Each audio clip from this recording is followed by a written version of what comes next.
Hi all, welcome to the most expected previous year questions of branch specific theory basic electronics for diploma students. For second semester lo varuna branch specific theory basic electronics for electronics and allied branches il ഏറ്റവും repeated ആയി ചോദിക്കുന്ന ചോദ്യങ്ങളാണ് ഇപ്പോൾ നമ്മൾ long video ആയിട്ട് discuss ചെയ്യുന്നത്. അതിൽ ഇന്ന് നമ്മൾ ഡിസ്കസ് ചെയ്യാൻ പോകുന്നത് ഒരു റെക്ടിഫയർ സർക്യൂട്ട് എക്സാമിന് ചോദിച്ചു കഴിഞ്ഞാൽ അതെങ്ങനെ തെറ്റുകൂടാതെ വരച്ച് മാർക്ക് സ്കോർ ചെയ്യാം എന്നുള്ളതാണ്. എല്ലാവർക്കും ഏറ്റവും പ്രയാസമുള്ള കാര്യം ഇതിൻ്റെ വർക്കിംഗ് അറിഞ്ഞാലും അത് സെൻറ്റൻസിലേക്ക് മാറ്റാനും എന്നിട്ട് പിന്നെ മാർക്ക് സ്കോർ ചെയ്യാനൊക്കെ ആയിരിക്കും. അപ്പോൾ ഇവിടെ നമ്മൾ ഡിസ്കസ് ചെയ്യുന്നത് ജസ്റ്റ് സർക്യൂട്ട് ഡയഗ്രാം പിന്നെ ഒരു കറണ്ട് ഫ്ലോ, ഇത് രണ്ടും വെച്ചിട്ട് നമുക്കെങ്ങനെ മാർക്ക് സ്കോർ ചെയ്യാമെന്ന് നോക്കാം. എന്താണ് ഒരു റെക്ടിഫയർ സർക്യൂട്ട്? എ സിനെ ഡി സി ആക്കി മാറ്റുന്ന സർക്യൂട്ടാണ് റെക്ടിഫയർ എന്ന് പറയുന്നത്. ഈ റെക്ടിഫയർ ബേസിക്കലി 2 ടൈപ്സ് ആണുള്ളത്. ഒന്ന് ഹാഫ് വേവ് റെക്ടിഫയറും വേറൊന്ന് ഫുൾ വേവ് റെക്ടിഫയർ. ഈ ഫുൾ വേവ് റെക്ടിഫയർ തന്നെ 2 ടൈപ്സ് ഉണ്ട്. ഒന്ന് സെൻറ്റർ ടാപ്പ് ഫുൾ വേവ് റെക്ടിഫയറും വേറൊന്ന് ബ്രിഡ്ജ് റെക്ടിഫയറും. ഈ 3 എണ്ണവും തമ്മിലുള്ള ഡിഫറൻസും അതിൻ്റെ കമ്പാരിസൺ ടേബിളും ഒക്കെ നമ്മൾ ഈ ചാനൽ ഡിസ്കസ് ചെയ്തിട്ടുണ്ട്. ഇന്ന് നമ്മൾ ഇത് സർക്യൂട്ട് വരയ്ക്കുന്നതും അതെങ്ങനെ ഈസിയായി എക്സ്പ്ലെയിൻ ചെയ്യാം എന്നുള്ളതുമാണ് നോക്കുന്നത്. ഫസ്റ്റ് നമ്മൾ നോക്കാൻ പോകുന്നത് ഹാഫ് വേവ് റെക്ടിഫയർ ആണ്. എല്ലാ റെക്ടിഫയർ സർക്യൂട്ട്സും നമ്മൾ വരയ്ക്കുമ്പോൾ ഇൻപുട്ട് സൈഡിൽ നമ്മളൊരു ട്രാൻസ്ഫോമർ കൊടുക്കും. അത് കൊടുക്കാതെയും വരയ്ക്കാം, അതിൽ കുഴപ്പമൊന്നുമില്ല. പക്ഷെ നമ്മളിപ്പോൾ ഇവിടെ ട്രാൻസ്ഫോമർ വെച്ചിട്ടാണ് വരയ്ക്കുന്നത്.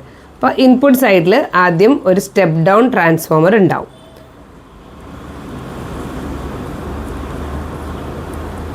ഓക്കെ, ഇനി എന്ത് ചെയ്യുക? ഹാഫ് വേ റെക്ടിഫയർ എന്ന് പറഞ്ഞു കഴിഞ്ഞാൽ ഒരു സിംഗിൾ ഡയോഡാണ് ഉണ്ടാവുക. അതിവിടെ കൊടുക്കുക, പിന്നെ ഒരു ലോഡ് റെസിസ്റ്റർ വരയ്ക്കുക. നെക്സ്റ്റ് സ്റ്റെപ്പ് എന്താണ്? ഇൻപുട്ട്സ് എല്ലാം മാർക്ക് ചെയ്യുക എന്നുള്ളതാണ്. ഇൻപുട്ട് ട്രാൻസ്ഫോമർ എപ്പോഴും 230 വോൾട്ട് എ സിയിലേക്കാണ് കൊടുക്കുക. അപ്പോൾ ഇവിടെ 230 volt 50 hertz A C transformer. ഡയോഡിന് D1 എന്ന് കൊടുക്കുക. ഇവിടെ ലോഡ് റെസിസ്റ്ററിന് RL എന്ന് കൊടുക്കുക. ഔട്ട് എടുക്കുന്ന സ്ഥലം മാർക്ക് ചെയ്യുക VO. ഇത്രയായി കഴിഞ്ഞാൽ സർക്യൂട്ട് ഡയഗ്രാം ആയി. ഇനി നമ്മൾ ഈ വർക്കിംഗ് എഴുതുമ്പോൾ അതിൻ്റെ കൂടെ തന്നെ നമുക്ക് ഗ്രാഫും പ്ലോട്ട് ചെയ്ത് പോവാം. ഓക്കെ, അപ്പോൾ അതിന് വേണ്ടിയിട്ട് നമ്മളിവിടെ ഒരു വേവ് ഫോം പ്ലോട്ട് ചെയ്യാം. നിങ്ങൾക്ക് ഇവിടെ ഒരു ഇൻപുട്ട് സൈൻ വേവ് പ്ലോട്ട് ചെയ്യാം. എപ്പോഴും പരീക്ഷയ്ക്ക് വരക്കുമ്പോൾ 1.5 വേവ് വരക്കണം. അതായത് ഒരു സൈക്കിള് പ്ലസ് ഒരു ഹാഫും കൂടി വരയ്ക്കാം. എന്നിട്ട് ഡോട്ടഡ് ലൈൻസ് ഇട്ടിട്ട് അത് താഴോട്ട് ഇങ്ങനെ ഓരോ ഹാഫ് സൈക്കിളും എക്സ്റ്റെൻഡ് ചെയ്യാം. ഇങ്ങനെ ചെയ്യുന്നത് എന്തിനാ വെച്ചാൽ നമുക്ക് തെറ്റാതിരിക്കാൻ വേണ്ടിയിട്ടാണ്. ഓക്കെ, ഇനി ഫസ്റ്റ് നമ്മൾ പറയാൻ പോണത് ഏത് ഹാഫ് സൈക്കിളാണ്? പോസിറ്റീവ് ഹാഫ് സൈക്കിളാണ്. ഓക്കെ, പോസിറ്റീവ് ഹാഫ് സൈക്കിൾ വരുന്ന സമയത്ത് ഇവിടെ ഇൻപുട്ടിൻ്റെ പോസിറ്റീവ് ആയിരിക്കും ഉണ്ടാവുക. ഓക്കെ, നമ്മൾ പറഞ്ഞിട്ടുണ്ട് ഫോർവേഡ് ബയാസിംഗ് എന്ന് പറഞ്ഞു കഴിഞ്ഞാൽ ആനോഡിലേക്ക് പോസിറ്റീവ് വരണം, AP അല്ലേ? ഇതാണ് ഡയോഡിൻ്റെ ആനോഡ്, ഇതാണ് ഡയോഡിൻ്റെ കാഥോഡ്. അപ്പോൾ ആനോഡിലേക്ക് പോസിറ്റീവ് വന്നു. അപ്പോൾ ഇവിടെ എന്തായിരിക്കും ഡയോഡിൻ്റെ കണ്ടീഷൻ? Forward biasing. നമ്മൾ ഡിസ്കസ് ചെയ്യുന്ന കേസ് 1 ആണ്. അപ്പോൾ ആനോഡ് പോസിറ്റീവ്, ഫോർവേഡ് ബയാസിംഗ്. ഇപ്പോൾ ഫോർവേഡ് ബയാസിംഗ് ഇപ്പോൾ ഡയോഡിലൂടെ എന്ത് ഫ്ലോ ചെയ്യും?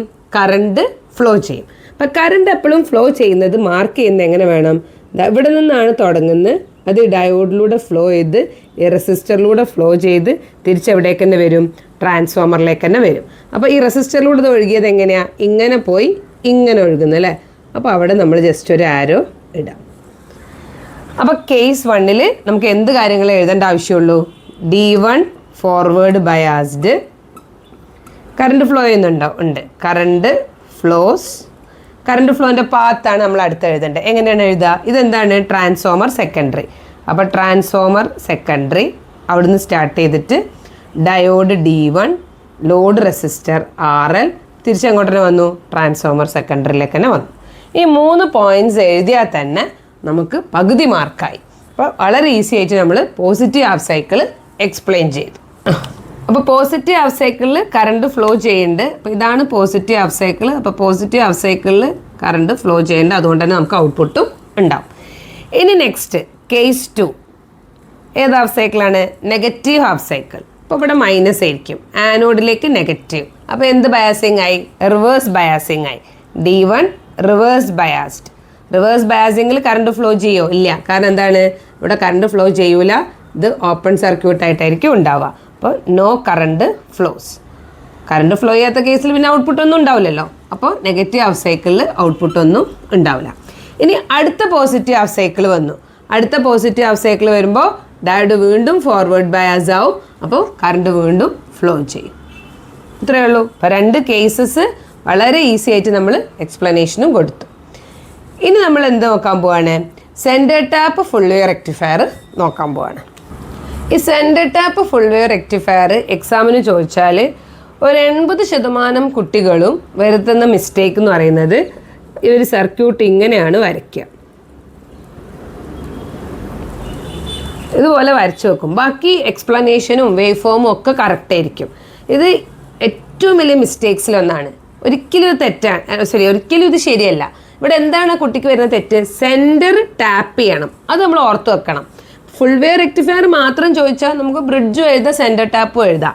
Centre tap full wave rectifier അഥവാ CT ഫുൾ വേവ് റെക്ടിഫയർ എന്ന് വ്യക്തമായിട്ട് പറഞ്ഞു കഴിഞ്ഞാൽ സെൻറ്റർ ടാപ്പ് ചെയ്തിരിക്കണം. അപ്പോൾ സെൻറ്ററിൽ നിന്ന് നമ്മൾ ഇതുപോലെ എടുത്ത് ഒരു ജമ്പ് എടുത്തിട്ട് വേണം ലോഡ് റെസിസ്റ്റർ കൊടുക്കാൻ വേണ്ടിയിട്ട്. ഇനി ഇതിൽ ഡയോഡിന് D2 മാർക്ക് ചെയ്യുക, പിന്നെ ലോഡ് റെസിസ്റ്റർ RL മാർക്ക് ചെയ്യുക, ഔട്ട് എടുക്കുന്ന സ്പേസ് മാർക്ക് ചെയ്യുക.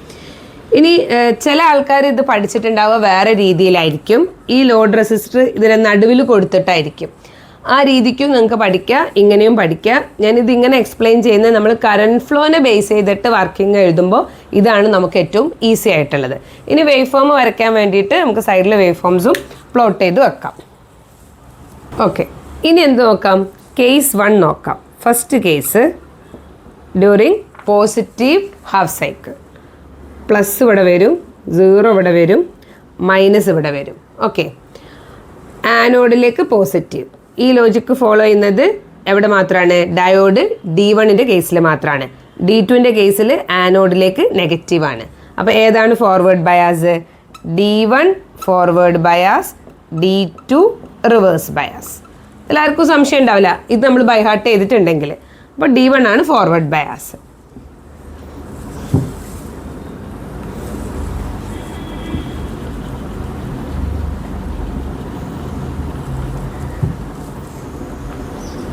ഓക്കെ, ഇനി എന്താ നമ്മൾ മാർക്ക് ചെയ്യാൻ പോണത്? കറണ്ട് ഫ്ലോ മാർക്ക് ചെയ്യാൻ പോണ്. അപ്പോൾ കറണ്ട് ഫ്ലോ എങ്ങനെയാണ്? ട്രാൻസ്ഫോമർ സെക്കൻഡറിന്ന് ഫോർവേഡ് ബയാസ് ആയ ഡയോഡിലൂടെ വന്ന് ഇവിടെ വരും. ഇവിടെ വന്നു കഴിഞ്ഞാൽ 2 വഴിയുണ്ട്. ഇങ്ങോട്ടും ഫ്ലോ ചെയ്യുക, താഴോട്ടും ഫ്ലോ ചെയ്യുക. പക്ഷെ താഴോട്ട് എഴുതാൻ പറ്റുമോ? ഇല്ല, കാരണം ഇവിടെ ഓപ്പൺ സർക്യൂട്ടാണ്. അപ്പോൾ ക്ലോസ്ഡ് പാത്തായ ഇതിലൂടെ വന്ന് ഇങ്ങനെ വന്ന് ഇതിലൂടെ വന്ന് ഇവിടേക്ക് വന്ന് തിരിച്ചിങ്ങോട്ടേക്ക് വരും. കറണ്ട് എങ്ങനെയാണ് ഫ്ലോ ചെയ്യുന്ന? റെസിസ്റ്ററിലൂടെ താഴോട്ടാണ്. അപ്പോൾ നമ്മൾ ഡൗൺവേർഡ് ആരോ കൊടുക്കുക. അപ്പോൾ ഇനി കറണ്ട് ഫ്ലോ നമ്മളെങ്ങനെ മാർക്ക് ചെയ്യും? Transformer secondary, diode D1, load resistor RL, back to transformer secondary. Okay, വളരെ ഈസി ആയിട്ട് നമ്മൾ 2 സ്റ്റെപ്സ് എഴുതി. കറണ്ട് എന്തായാലും ഫ്ലോ ചെയ്യുന്നുണ്ട്. ഡയോഡ് D1 ഫോർവേഡ് ബയാസ് ആയതുകൊണ്ട്. അപ്പോൾ പോസിറ്റീവ് ഹാഫ് സൈക്കിൾ വരുന്ന സമയത്ത് കറണ്ട് ഫ്ലോ ചെയ്യുന്നുണ്ട്. അപ്പോൾ പോസിറ്റീവ് ഹാഫ് സൈക്കിളിൽ കറണ്ട് ഫ്ലോ ചെയ്യും. ഈ പോസിറ്റീവ് ഹാഫ് സൈക്കിളിലും കറണ്ട് ഫ്ലോയും ഔട്ട്പുട്ട് ഉണ്ടാവും. ഓക്കെ, ഇനി അടുത്തത് case 2 during negative half cycle. Okay, അപ്പോൾ മൈനസ് 0 പ്ലസ്. ഇവിടെ ആനോഡ് നെഗറ്റീവ്, അപ്പോൾ അത് ഫോർവേഡ് ബയാസ് അല്ല. ഇവിടെ ആനോഡ് പോസിറ്റീവ്. അപ്പോൾ ഇതാണ് ഫോർവേഡ് ബയാസ്, ഇത് റിവേഴ്സ് ബയാസ് ആണ്. അപ്പോൾ D1 reverse bias, D2 forward bias. ഇനി കറണ്ടിന് ഫ്ലോ ചെയ്യാൻ പറ്റുന്നുണ്ടോ നോക്കാം.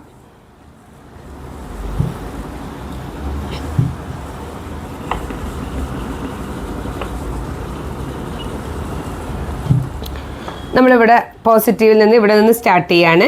ഇപ്പോൾ ഇവിടെ നിന്ന് സ്റ്റാർട്ട് ചെയ്ത് കറണ്ട് ഇങ്ങനെ ഫ്ലോ ചെയ്ത് ഇവിടെ എത്തി. ഇവിടെ എത്തിയ സമയത്ത് മുകളിൽ 2 പാത്തുണ്ട്. ഇങ്ങോട്ടും പോവാം, മേലോട്ടും പോവാം. മേലോട്ട് പോകാൻ പറ്റില്ല, ഇവിടെ ഓപ്പൺ സർക്യൂട്ടാണ്. അപ്പോൾ ഇങ്ങോട്ട് ഫ്ലോ ചെയ്യും, ഇങ്ങനെ താഴോട്ട് ഇറങ്ങും, ഇതിലൂടെ വരും, ഇതിലൂടെ വന്ന് ഇവിടേക്ക് വന്ന് ഇവിടെ വരും. ഓക്കെ, ഇവിടെ കറണ്ട് എങ്ങോട്ടാണ് ഫ്ലോ ചെയ്യുന്നത്? മേലെന്ന് താഴോട്ട് തന്നെ. അപ്പോൾ നിങ്ങൾ നോക്കിയൊക്കെ കേസ് 1ലും കേസ് 2ലും കറണ്ട് ഫ്ലോ ചെയ്യുന്നത് ഒരേ ഡയറക്ഷനിലാണ്. കറണ്ട് ഫ്ലോ ചെയ്യുന്നുണ്ട്. കറണ്ട് ഫ്ലോൻ്റെ പാത്ത് എങ്ങനെ വരിക? ട്രാൻസ്ഫോമർ സെക്കൻഡറി, അതിൽ നിന്ന് ഡയോഡ് D2, അവിടെ നിന്ന് ലോഡ് റെസിസ്റ്റർ RL, പിന്നെ ബാക്ക് ടു ട്രാൻസ്ഫോമർ സെക്കൻഡറി. ഇതിന് ഔട്ട്പുട്ട് വരയ്ക്കുമ്പോൾ നെഗറ്റീവ് ഹാഫ് സൈക്കിൾ വരുന്ന സമയത്ത് കറണ്ട് ഫ്ലോ ചെയ്യുന്നുണ്ട്. കറണ്ട് ഫ്ലോ ചെയ്യുന്നതിൻ്റെ ഡയറക്ഷൻ എങ്ങനെയാണ്? പോസിറ്റീവ് ഹാഫ് സൈക്കിൾ ഫ്ലോ ചെയ്ത അതേ ഡയറക്ഷനിലാണ്. അപ്പോൾ പോസിറ്റീവ് ഹാഫ് സൈക്കിളിൽ ഫ്ലോ ചെയ്ത അതേ ഡയറക്ഷനിലാണ് നെഗറ്റീവ് ഹാഫ് സൈക്കിളിലും ഫ്ലോ ചെയ്യുന്നത്. അപ്പോൾ 2 കേസ് വരുന്നപ്പോഴും ഉണ്ട്. പോസിറ്റീവ് ഹാഫ് സൈക്കിൾ വന്നപ്പോഴും ഉണ്ട്, നെഗറ്റീവ് ഹാഫ് സൈക്കിൾ വന്നപ്പോഴും ഉണ്ട്. അപ്പോൾ ഫൈനൽ ഔട്ട്പുട്ട് എങ്ങനെ വരും? 2 ഹാഫ് സൈക്കിളിലും കറണ്ട് ഫ്ലോ ചെയ്യും. വളരെ ഈസി ആയിട്ട് നമുക്ക് centre tap full wave rectifier പഠിക്കാം. ധാരണയിൽ ചെയ്യുന്നതിനേക്കാളും ഒത്തിരി ലെങ്തി വീഡിയോ ആയിരിക്കും ഇത്. കാരണം നമ്മൾ 3 റെക്ടിഫയേഴ്സും എക്സാം പോയിന്റിൽ ഒരു വീഡിയോയിൽ തന്നെയാണ് പറയുന്നത്. ഇനി ലാസ്റ്റ് വണ് ബ്രിഡ്ജ് റെക്ടിഫയർ.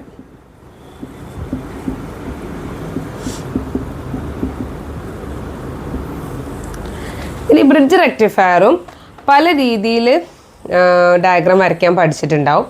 ഞാനിവിടെ കാണിക്കുന്നത് ഏറ്റവും ഈസി ആയിട്ട് നമുക്ക് പഠിക്കാനുള്ള എളുപ്പത്തിന്. നമ്മളിപ്പോൾ ഈ റോംബസിൻ്റെ ഷേപ്പിൽ ഡയോഡിനെ പ്ലേസ് ചെയ്ത് വരക്കുമ്പോൾ ഏത് ഭാഗത്തേക്കാണ് ഡയോഡ് കൊടുക്കേണ്ടത് ഒരുവിധം പേർക്കൊക്കെ തെറ്റും. അപ്പോൾ ഇതാവുമ്പോൾ ഏറ്റവും ഈസിയാണ്. അപ്പോൾ ഞാൻ ചെയ്യുന്നത് എങ്ങനെയാണെന്ന് വെച്ച് കഴിഞ്ഞാൽ ജസ്റ്റ് ആദ്യം ഇങ്ങനെ ഡയോഡ്സിനെ പ്ലേസ് ചെയ്യും. തൊട്ടപ്പുറത്ത് വേറെ 2 ഡയോഡ്സും കൂടി പ്ലേസ് ചെയ്യും.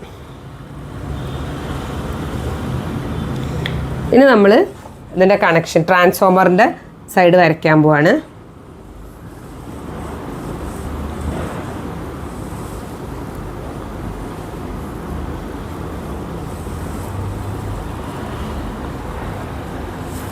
ഓക്കെ, ഇനി കണക്ഷൻ കൊടുക്കുന്നത് ശ്രദ്ധിച്ചോളാം. ട്രാൻസ്ഫോമറിൻ്റെ സെക്കൻഡറിൻ്റെ ഒരു എൻഡ് ഇങ്ങോട്ട് കൊടുക്കും, വേറൊരു എൻഡ് ജമ്പ് ചെയ്തിട്ട് അപ്പുറത്തതിലേക്കും കൊടുക്കും. അപ്പോൾ നമുക്ക് വളരെ ഈസി ആയിട്ട് കണക്ഷൻ തീർക്കാം. ഇത്രയേ ഉള്ളൂ. ഇനി ലോഡ് റെസിസ്റ്റർ പ്ലേസ് ചെയ്താൽ മതി. ഇങ്ങനെ ആകുമ്പോൾ ഒരിക്കലും തെറ്റൂല.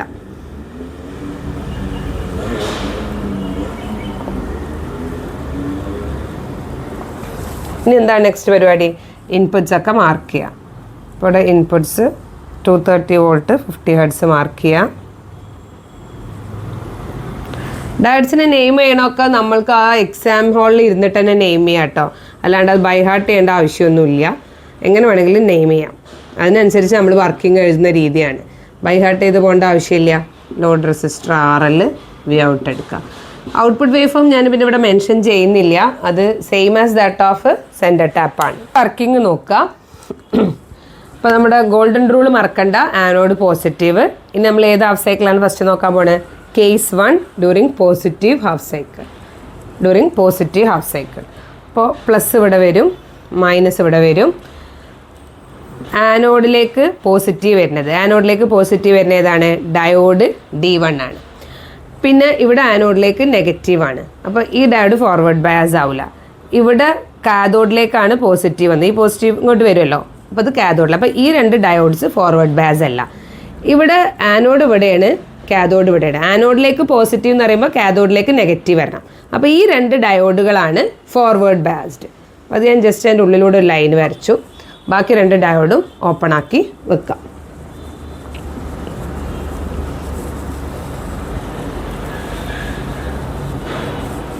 ഓക്കെ, ഇനി എന്താണ് നമ്മുടെ നെക്സ്റ്റ് പരിപാടി?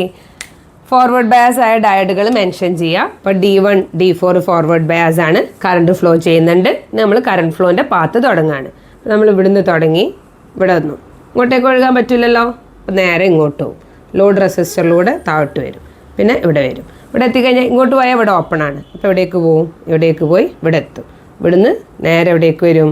ഇവിടേക്ക് വരും. ഓക്കെ, ഈ പോയിന്റിലേക്ക് വരും. അപ്പോൾ കറണ്ട് ഈസി ആയിട്ട് ഇവിടെ ഫ്ലോ ചെയ്തു. വളരെ ഈസി ആയിട്ട് കറണ്ട് ഫ്ലോ മാർക്ക് ചെയ്തു. Transformer secondary, diode D1, load resistor RL, diode D4, back to transformer secondary. അത്രയും പോയിന്റ്സ് ചെയ്താൽ ഫസ്റ്റ് പോയിന്റ് ഫോർവേഡ് ബയാസ് ആയ diode, second point current flow ചെയ്യുന്നു, തേർഡ് പോയിന്റ് കറണ്ട് ഫ്ലോൻ്റെ പാത്തിലേക്ക് കിടക്കുകയാണ്. ഇപ്പോൾ ഈ ഡയഗ്രാം പ്രത്യക്ഷത്തിൽ നോക്കുമ്പോൾ നിങ്ങൾക്ക് കറക്റ്റായിട്ട് തോന്നും. പക്ഷെ എന്താ മിസ്റ്റേക്ക്? 2 എണ്ണത്തിൽ നമ്മൾ കാഥോഡിൻ്റെ ലൈന് വരച്ചിട്ടില്ല. പിള്ളേർ ഇങ്ങനത്തെ മിസ്റ്റേക്സും വരുത്തും. അപ്പോൾ അതുകൊണ്ട് ഡയഗ്രാം വരയ്ക്കുമ്പോൾ തന്നെ നമ്മളത് വരയ്ക്കാൻ ശ്രദ്ധിക്കാം. അപ്പോൾ D1 ആയി, D2, D3, D4. ഇനി കേസ് 2 ശരിക്കും പറഞ്ഞാൽ വളരെ ഈസി ആയിട്ട് വരയ്ക്കാൻ പറ്റും എല്ലാവർക്കും. എന്നാലും നമുക്ക് ജസ്റ്റ് ഒന്ന് നോക്കാം. നമ്മൾ നെഗറ്റീവ് ഹാഫ് സൈക്കിൾ. ഓക്കെ, അപ്പോൾ ഇവിടെ മൈനസ് വരും, ഇവിടെ പ്ലസ് വരും. ആനോഡിലേക്ക് പോസിറ്റീവ്. അപ്പോൾ ഇതാണ് ആനോഡ്. ആനോഡിലേക്ക് പോസിറ്റീവ് വരുന്ന ഈ ഡയോഡ് ഫോർവേഡ് ബയാസ് ആണ്. ഇവിടെ മൈനസ് ആണ് വരുന്നത്. അപ്പോൾ കാഥോഡിലേക്ക് നെഗറ്റീവ് വരും. ഇതും ഫോർവേഡ് ബയാസ് ആണ്. ഇവിടെ ആനോഡിലേക്ക് നെഗറ്റീവ്. അപ്പോൾ ഇത് ഫോർവേഡ് ബയാസ് അല്ല. ഇവിടെ പോസിറ്റീവ് വന്ന് ഇതും ഫോർവേഡ് ബയാസ് അല്ല. അപ്പോൾ D1 ഉം D4 ഉം നമ്മൾ ഓപ്പൺ ആക്കി കാണിക്കാം. ജസ്റ്റ് ഈ ആനോഡ് പോസിറ്റീവ് ഓർത്ത് വെച്ച് കഴിഞ്ഞാൽ തന്നെ വളരെ ഈസി ആയിട്ട് സ്വന്തമായിട്ട് തന്നെ വർക്കിംഗ് നമുക്ക് എക്സാമിന് എഴുതാം. സർക്യൂട്ട് ഡയഗ്രം ഒക്കെ ഈസി ആയിട്ട് വരച്ചവന് അതിങ്ങനെ ബൈ ഹാർട്ട് ചെയ്യേണ്ട ആവശ്യമില്ല. അപ്പോൾ ഇനി നമ്മൾ കറണ്ട് ഫ്ലോ നോക്കാൻ പോവാണ്. അപ്പോൾ ഇവിടെ നിന്ന് സ്റ്റാർട്ട് ചെയ്യുന്നു. നമ്മൾ ഇവിടെ നിന്ന് സ്റ്റാർട്ട് ചെയ്യുന്നു. D3 ഫ്ലോ ചെയ്യുന്നു. ഇവിടെ വരുന്നു. R അങ്ങനെ ഫ്ലോ ചെയ്യുന്നു. ഇങ്ങോട്ട് വരുന്നു. മേലോട്ട് പോയിട്ട് കാര്യമില്ല. അപ്പോൾ തിരിച്ചിങ്ങോട്ട് വരും. ഇവിടേക്ക് വരും. ഇവിടെ വന്ന് എൻഡ് ചെയ്യും. കറണ്ട് ഫ്ലോ എങ്ങോട്ടാണ് ഒഴുകുന്നത്? ഇങ്ങനെ തന്നെയാണ് ഒഴുകുന്നത്. അപ്പോൾ കറണ്ട് ഫ്ലോ അങ്ങനെ തന്നെ ഒഴുകുന്നത്. ഇവിടെ നിന്ന് തുടങ്ങണമായിരുന്നു കേട്ടോ. ഓക്കെ. ഇപ്പോൾ കറണ്ട് രണ്ട് കേസിലും ഒരേ ഡയറക്ഷനിലാണ് ഫ്ലോ ചെയ്യുന്നത്. ട്രാൻസ്ഫോമർ സെക്കൻഡറി D3 RL പിന്നെ D2 back to transformer secondary. വളരെ ഈസി ആയിട്ട് നമുക്ക് 3 റെക്ടിഫയേഴ്സും എക്സാമിന് എഴുതി മാർക്ക് സ്കോർ ചെയ്യാം.